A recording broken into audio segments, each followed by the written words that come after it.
Good morning. Excuse the hat, but this is the only place I could find enough privacy and quiet so I wouldn't disturb anyone because it's a bit early in the morning. I'm responding to Susana V. I was so moved by your comment. I thought about you as I went to sleep, and I thought about you first thing this morning. That feeling of being lost and without hope from one caregiver to another. No one can possibly understand or experience what you're going through. We have our own personal experience and knowledge of what we went through. And that's how we can comfort and relate to each other, I feel. But it's a personal journey. It's a personal journey.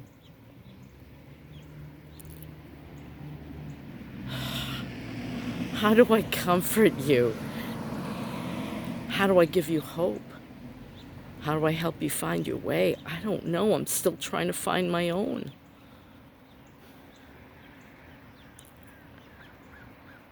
I'll tell you the things I did wrong.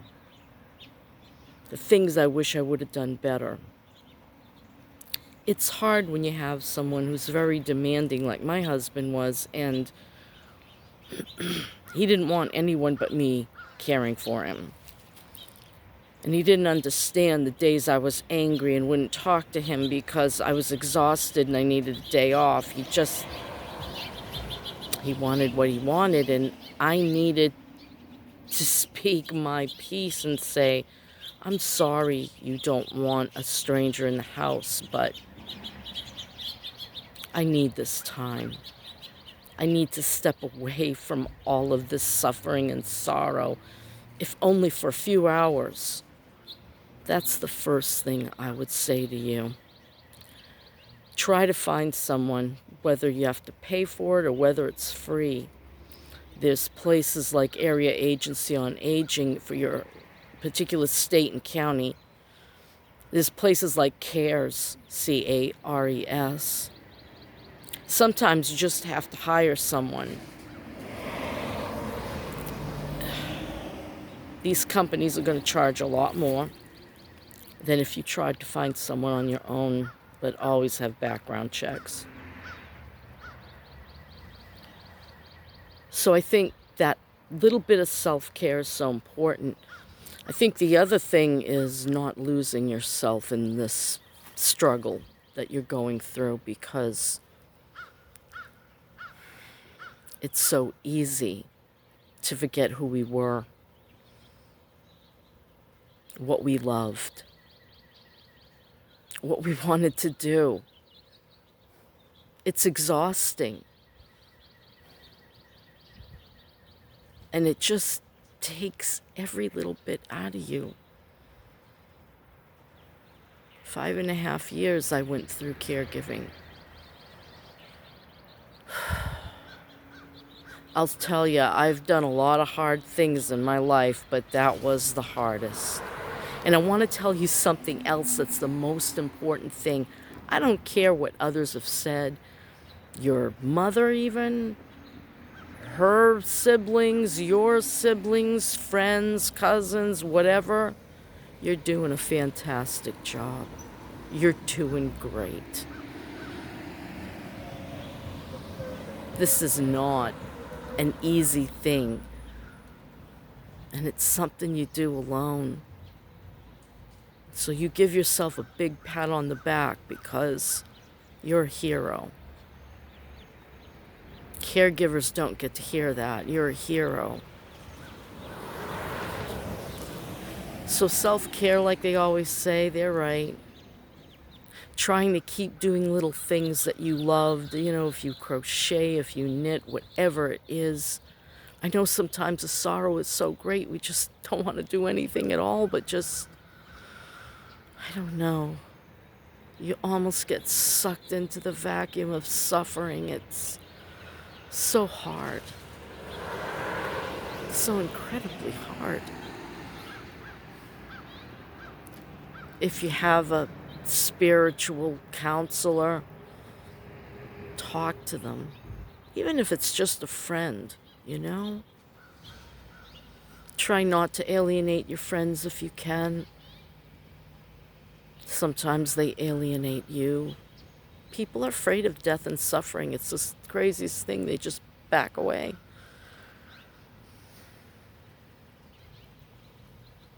I wish I had more to say. This is a journey of sorrow, and we're all going to take it. Some of us more than once. Hold on. Just hold on.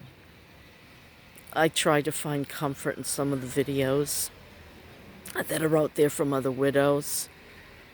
I can't say I found a lot of it, a few here and there. I'll try to link below this one guy that he's okay, but I don't know, you're grasping for straws. It's just something,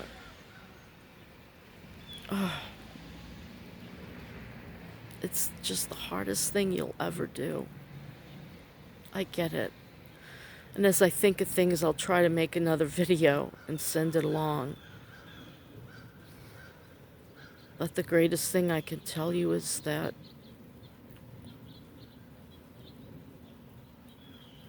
you'll never forget them. That red scarf in my previous video, that's my late mother's scarf, and Bonnie kept it as a keepsake, and she said, "You need a scarf?" And I said, "Yeah, I think I'll take a scarf." And she gave me this one that's, those round ones. I don't like that.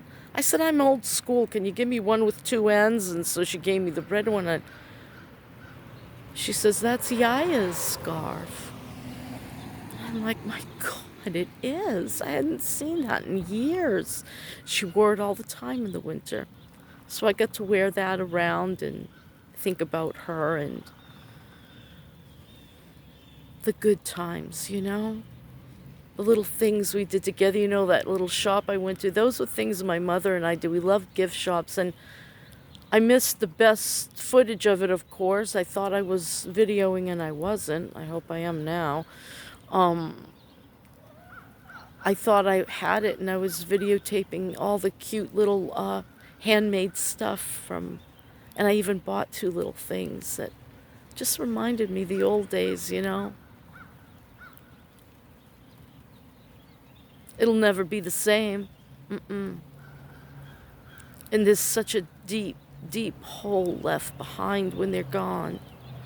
I don't know how to fill it. I mean, you'd think that my kids and my grandchild would fill it, but that empty hole is it's still there. It's always there, ever present. Gnawing and gnawing, I don't know. I've been very sad lately, actually. And, I don't express that sorrow because what can be said? It's a sorrow you just take with you for the rest of your life. It's unfortunate, but it's true. In the case of my mother, boy, she was suffering, and well, so was my husband, but you kind of expect it, they're getting older, it's going to come, and then it does, and unfortunately it has to come sometimes with great suffering, and I'm so sorry if that's the case, and I guess that's why we formed this little community. Other widows saw my struggle, and they identified. I guess we have each other. Maybe that's why I started using YouTube, just to express some of the things I was going through. I never thought it would come to this, that I'd have over 1,500 people interested in what I had to say. But if I've comforted some, it's all been worthwhile. So here I stand out here in my jammy bottoms, in my clogs, just for you.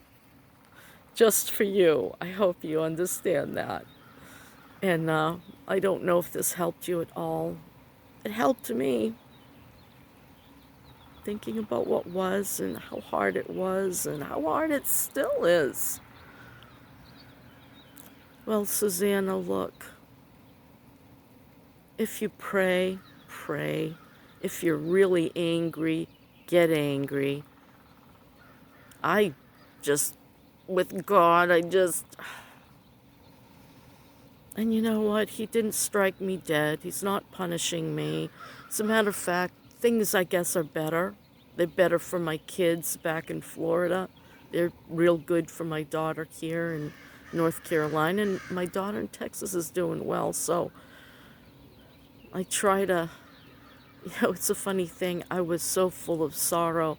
I didn't even want to come here last minute. I was like, I don't want to go anywhere. I just don't want to do anything. And that happens too. So go easy on yourself. Give yourself a break, Have a cup of tea, a cup of coffee, and just look out the window and know that this isn't forever, this moment in time. And,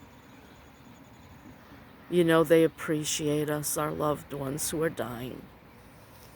They appreciate not having to go into a home if you can handle it.